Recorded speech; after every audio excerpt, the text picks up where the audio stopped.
ಸಮಾಜಘಾತನ ಇವನ್ನ ಮಟ್ಟ ಹಾಕಲಿಕ್ಕೆ ಎಲ್ಲರೂ ಸಹ ಕೈ ಜೋಡಿಸಿ. ಇದು ಯಾವುದೇ ರೀತಿಯ ಪಕ್ಷದ ಹೋರಾಟ ಅಲ್ಲ, ಒಬ್ಬ ಭ್ರಷ್ಟನ ವಿರುದ್ಧ ಹೋರಾಟ, ಒಬ್ಬ ಕಳ್ಳನ ವಿರುದ್ಧ ಹೋರಾಟ. ಅವನು ಕೆರೆ ಕಳ್ಳ, ರಸ್ತೆ ಕಳ್ಳ, ಫೈಲ್ಗಳ ಕಳ್ಳ, ಇಡೀ BJP ಫೈಲ್ಗಳಿಗೆ ಬೆಂಕಿ ಇಟ್ಬಿಟ್ಟು ಅವ್ರ ಅಣ್ಣ ಇದ್ದಾಗ ಸಾವಿರಾರು ಕೋಟಿಯನ್ನು ಹೊಡೆದ, ಬಡವರ ಸಂಪತ್ತು ಲೂಟಿ ಮಾಡ್ತಾನೆ, ಆಸ್ತಿಗಳನ್ನ ಹೊಡೆದಿದ್ದಾನೆ. ಒಂದೊಂದೇ ದಾಖಲೆಗಳನ್ನು ಬಿಡುಗಡೆ ಮಾಡ್ತೀವಿ. ಇವೇನು ಹೇಳ್ತೇವೆ, ಅವನ ಹೋರಾಟವನ್ನು ನಾವು ಮತ್ತೆ ಮಾಡ್ತೀವಿ. ಈ ಬಡವರಿಗೆ ಹೋರಾಟ, ಬಡವರಿಗೆ ನ್ಯಾಯ ದೊರಕಿಸ್ಕೊಡಿ, ಬಡವರಿಗೆ ಮನೆ ಇರ್ಲಿಕ್ಕೆ ಜಾಗ ಮಾಡಿಕೊಡಿ, ಅವ್ರಿಗೆ ಪರಿಹಾರವನ್ನು ಕೊಡಿ ಅಂತ ಹೇಳಿ ಕೆಟ್ಟ ಕಾಮೆಂಟ್ ಎಲ್ಲೋ ಕುತ್ಕೊಂಡು ಹಾಕ್ತಿರಲ್ಲ. ನೀವು ತಾಯಿ ಹೋಟೆಲ್ ಹುಟ್ಟಿಲ್ವಾ? ನೀವು ತಾಯಿ ಹೋಟೆಲ್ ಹುಟ್ಟಿಲ್ವಾ? ನಿಮಗೆ ಒಬ್ಬರು ಮಕ್ಕಳಿಲ್ವಾ? ನಿಮಗೆ ಒಬ್ಬರು ಹೆಂಡತಿ ಇಲ್ವಾ? ಗಂಡವ್ರ ಹೆಂಡತಿ ಹೋದ್ರೆ ಪರವಾಗಿಲ್ವಾ? ಗಂಡವ್ರ ತಾಯಿನ ಹೋದ್ರೆ ಪರವಾಗಿಲ್ಲ? ನೀವು ಮನೆ ಮಕ್ಕಳು ನೋಡಲ್ವಾ? ಕೆಲಸ ಮುಗಿಸಿ ಹೋದಾಗ, ಆಚೆಯಿಂದ ಹೋದಾಗ ಮಕ್ಕಳು ಮಗುವನ್ನು ನೋಡಿ ಸಂತೋಷವನ್ನು ಅನುಭವಿಸಲ್ವಾ? ಹಂಗೆ ಅವ್ರದ್ದು ಜೀವನ ಇಲ್ವಾ? ಅವ್ರ ಮಕ್ಕಳು ಇಲ್ವಾ? ಅವರು ಸಂತೋಷ ಬದುಕೋದು ಬೇಡವಾ? ಅವ್ರೇನು ಬಂದೆ ಕಟ್ಕೊಳ್ಳೋಕೆ ಕೇಳಿದ್ರ? 10, 15, 10, 20, 100 ಅಡಿ ಜಾಗ, 150 ಅಡಿ ಜಾಗದಲ್ಲಿ 4-5 ಜನ ನೆಮ್ಮದಿಯಾಗಿ ಬದುಕಿ ಕೆಲಸವನ್ನು ಮಾಡ್ತಿದಾರಲ್ಲ, ಅವರನ್ನು ನೆಮ್ಮದಿಯಾಗಿರ್ಲಿಕ್ಕೆ ಬಿಡೋದಿಲ್ವ ನೀವೆಲ್ಲ? ನಮಸ್ತೆ, ನಾನು ನಿಮ್ಮ ಲೆಗ್ಗೆರೆ ನಾರಾಯಣಸ್ವಾಮಿ. ನಮ್ಮ ಲಕ್ಷ್ಮೀದೇವನಗರ ಕಾರ್ಪೊರೇಟರ್ ವೇಲನಾಯಕ್ ಅವರು, ನಮ್ಮ ಮುಖಂಡರು, ಏನು ಮುನಿರತ್ನ ಅವನಿಗೆ ಬೈದು ಬೇಜಾರಾಗ್ಬಿಟ್ಟಿದೆ, ಇನ್ನೇನು ಪದಗಳಿಲ್ಲ. ಅವನ ದೌರ್ಜನ್ಯಗೊಳಗಾಗಿ ಸುಮಾರು 50 ಕುಟುಂಬಗಳು 3 ದಿವಸದಿಂದ ಸೂರಿಲ್ಲದೆ ನೋವಲ್ಲಿದ್ದರು. ಯಾವುದೇ ಮಾಹಿತಿ ಇಲ್ಲದೆ, ಏನು ಕಾನೂನು ಬಾಹಿರವಾಗಿ ಇಲ್ಲಿ ಬಂದು ಇವ್ರ ಮೇಲೆ ಏನೋ ದೌರ್ಜನ್ಯ ಆಗಿತ್ತು, ಅದನ್ನು ಖಂಡಿಸಿ ಇವತ್ತು ನಿನ್ನೆ ಪೊಲೀಸ್ ಸ್ಟೇಷನಲ್ಲಿ ಕಂಪ್ಲೇಂಟ್ ಕೊಟ್ವಿ, ಹೋರಾಟ ಮಾಡಿದ್ವಿ, ಬೀದಿ ಮೆರವಣಿಗೆ ಮಾಡಿದ್ವಿ. ಏನು ಮಾಡಿದ್ರು ಇಲ್ಲಿವರೆಗೂ ಅಧಿಕಾರಿಗಳು ಯಾವುದೇ ರೀತಿಯ ಒಂದು ಸಣ್ಣ ಪರಿಹಾರವನ್ನು ಇಲ್ಲಿವರೆಗೂ ಕಂಡಿಲ್ಲ. ಸೊ ಹಂಗಾಗಿ ಇವತ್ತು ನಾವು ಉಪವಾಸ ಸತ್ಯಾಗ್ರಹವನ್ನು, ಅಮರಣಂತ ಉಪವಾಸ ಸತ್ಯಾಗ್ರಹವನ್ನು ಘೋಷಣೆ ಮಾಡಿದ್ವಿ. ನಿನ್ನೆಯಿಂದ ಊಟ ಮಾಡಿಲ್ಲ, ರಾತ್ರಿ ಆದಮೇಲೆ ಇವತ್ತು ಪೂರ್ತಿ ಇಲ್ಲಿ ಕುಂತಿದ್ದೀವಿ. ಇವತ್ತು ನಮ್ಮ ಜೊತೆಲಿ ಭಾಳಷ್ಟು ಹೆಣ್ಮಕ್ಳು ಉಪವಾಸ ಕುಂತಿದ್ದಾರೆ.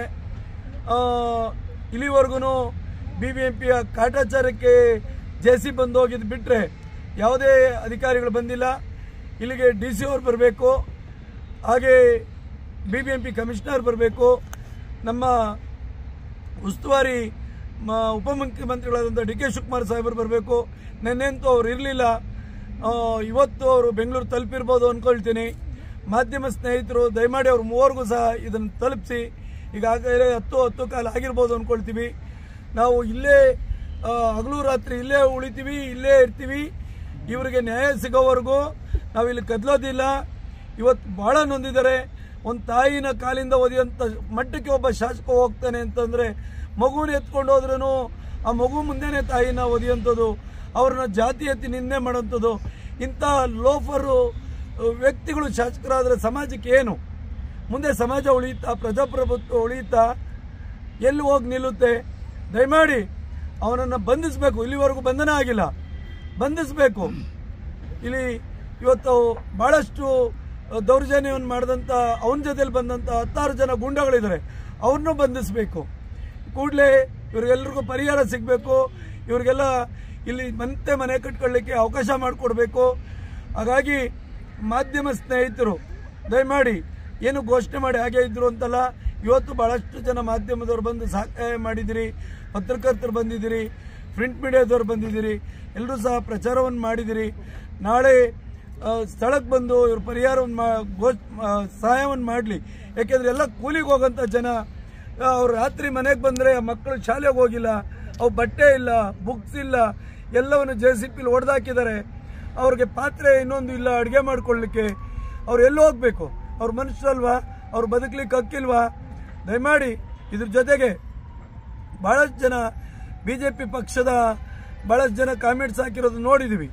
ನಮಗಿಲ್ಲಿ BJP ಮಾಜಿ ಶಾಸಕ ರಾಜೀವ್ಗೌಡರು ಬಂದಿದ್ದಾರೆ, ಹಾಗೆ BJP ಕೌನ್ಸಿಲರ್ಸ್ ಬಂದಿದ್ದಾರೆ, ಹಾಗೆ ಕಾಂಗ್ರೆಸ್ ಪಕ್ಷದ ಶಾಸಕರು ಬಂದಿದ್ದಾರೆ, ದಲಿತ ಸಂಘಟನೆಯವರು ಬಂದಿದ್ದಾರೆ, ಕನ್ನಡ ಪರ ಹೋರಾಟಗಾರರು ಬಂದಿದ್ದಾರೆ, ಸಾಹಿತಿಗಳು ಬಂದಿದ್ದಾರೆ, ಸಿನಿಮಾ ನಟರು ಬಂದಿದ್ದಾರೆ.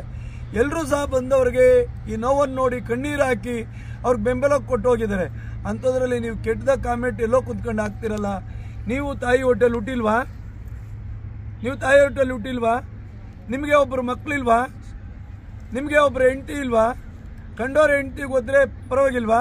ಕಂಡೋರ ತಾಯಿನ ಹೋದ್ರೆ ಪರವಾಗಿಲ್ಲ? ನೀವು ಮನೆ ಮಕ್ಕಳು ನೋಡಲ್ವಾ? ಕೆಲಸ ಮುಗಿಸಿ ಹೋದಾಗ, ಆಚೆಯಿಂದ ಹೋದಾಗ ಮಕ್ಕಳ ನಗುವನ್ನು ನೋಡಿ ಸಂತೋಷವನ್ನು ಅನುಭವಿಸಲ್ವಾ? ಹಂಗೆ ಅವ್ರದ್ದು ಜೀವನ ಇಲ್ವಾ? ಅವ್ರ ಮಕ್ಕಳಿಲ್ವಾ? ಅವರು ಸಂತೋಷಕ್ಕೆ ಬದುಕೋದು ಬೇಡವಾ? ಅವ್ರೇನು ಬಂಗ್ಲೆ ಕಟ್ಕೊಳಕ್ಕೆ ಕೇಳಿದ್ರ? 10-15, 10-20, 100 ಅಡಿ ಜಾಗ, 150 ಅಡಿ ಜಾಗದಲ್ಲಿ 4-5 ಜನ ನೆಮ್ಮದಿಯಾಗಿ ಬದುಕಿ ಕೆಲಸವನ್ನು ಮಾಡ್ತಾ ಇದಾರಲ್ಲ, ಅವ್ರನ್ನ ನೆಮ್ಮದಿಯಾಗಿರ್ಲಿಕ್ಕೆ ಬಿಡೋದಿಲ್ವ ನೀವೆಲ್ಲ? ದಯಮಾಡಿ ಇಂಥ ಲೋಫರ್ನ, ಇಂಥ ಅಯೋಗ್ಯನ, ಇಂಥ ಮುಟ್ಟಾಳನಿಗೆ ಯಾರು ಬೆಂಬಲಿಸಿ ಹಾಕಬೇಡಿ. ಪಕ್ಷ ವಿಚಾರ ಬಂದ ನೀವೇನಾದರೂ ಕಮೆಂಟ್ ಹಾಕಿ. ಪಕ್ಷ ಬಿಟ್ಟು ಸಮಾಜಘಾತಕನ ಇವನ್ನ ಮಟ್ಟ ಹಾಕಲಿಕ್ಕೆ ಎಲ್ಲರೂ ಸಹ ಕೈ ಜೋಡಿಸಿ. ಇದು ಯಾವುದೇ ರೀತಿಯ ಪಕ್ಷದ ಹೋರಾಟ ಅಲ್ಲ. ಒಬ್ಬ ಭ್ರಷ್ಟನ ವಿರುದ್ಧ ಹೋರಾಟ, ಒಬ್ಬ ಕಳ್ಳನ ವಿರುದ್ಧ ಹೋರಾಟ. ಅವನು ಕೆರೆ ಕಳ್ಳ, ರಸ್ತೆ ಕಳ್ಳ, ಫೈಲ್ಗಳ ಕಳ್ಳ, ಇಡೀ BBMP ಫೈಲ್ಗಳಿಗೆ ಬೆಂಕಿ ಇಕ್ಬಿಟ್ಟು ಅವ್ರ ಅಣ್ಣ ಇದ್ದಾಗ ಸಾವಿರಾರು ಕೋಟಿಯನ್ನು ಹೊಡೆದ, ಬಡವರ ಸಂಪತ್ತು ಲೂಟಿ ಮಾಡ್ತಾನೆ, ಆಸ್ತಿಗಳನ್ನ ಹೊಡೆದಿದ್ದಾನೆ. ಒಂದೊಂದೇ ದಾಖಲೆಗಳನ್ನು ಬಿಡುಗಡೆ ಮಾಡ್ತೀವಿ, ನೀವೇನು ಯೋಚನೆ ಮಾಡಬೇಡ್ರಿ, ಬಿಡುಗಡೆ ಮಾಡ್ತೀವಿ. ಅವನ್ನ BJPನೇ ಯಾಕಪ್ಪ ಇಟ್ಕೊಂಡ್ವಿ ಅಂತ ಆಚೆ ಹಾಕೋಷ್ಟು ದಾಖಲೆಗಳು ಇನ್ನೂ ಇದೆ. ಇಲ್ಲಿವರೆಗೂ ಏನಾದರೂ ಬಂದಿದ್ರೆ 5% ಜ್ಞಾಪಕ ಇಟ್ಕೊಳ್ರಿ. ಅವನ ಅಕ್ರಮಗಳು ಬಂದಿರೋದು. ಆದರೆ ನಮಗೆ ಬೇಕಿರೋದು ಈಗ ಅವನದಲ್ಲ, ಈಗ ಅನ್ಯಾಯ ಆಗಿರೋರಿಗೆ ನ್ಯಾಯ ಬೇಕು. ಅವನ ಹೋರಾಟವನ್ನು ನಾವು ಮತ್ತೆ ಮಾಡ್ತೀವಿ. ಈ ಬಡವ್ರಿಗೆ ಹೋರಾಟ, ಬಡವರಿಗೆ ನ್ಯಾಯ ದೊರಕಿಸ್ಕೊಡಿ, ಬಡವರಿಗೆ ಮನೆ ಇರ್ಲಿಕ್ಕೆ ಜಾಗ ಮಾಡಿಕೊಡಿ, ಅವ್ರಿಗೆ ಪರಿಹಾರವನ್ನು ಕೊಡಿ ಅಂತೇಳಿ ಈ ಸಂದರ್ಭದಲ್ಲಿ ಮಾಧ್ಯಮದವ್ರಿಗೆ ಮನವಿ ಮಾಡ್ತೀನಿ. ದಯಮಾಡಿ DK ಶಿವಕುಮಾರ್ ಸಾಹೇಬರಿಗೆ, ಹಾಗೆ BBMP ಕಮಿಷನರ್ ಅವ್ರಿಗೆ, ಎಲ್ಲಕ್ಕಿಂತ ವಿಶೇಷವಾಗಿ ಪ್ರತಿಯೊಬ್ಬರನ್ನ ರಕ್ಷಣೆ ಹೊಣೆ ಹೊತ್ತಂಥ ಜಿಲ್ಲಾಧಿಕಾರಿಗಳು ಕೂಡಲೇ ಇಲ್ಲಿಗೆ ಬರಬೇಕು.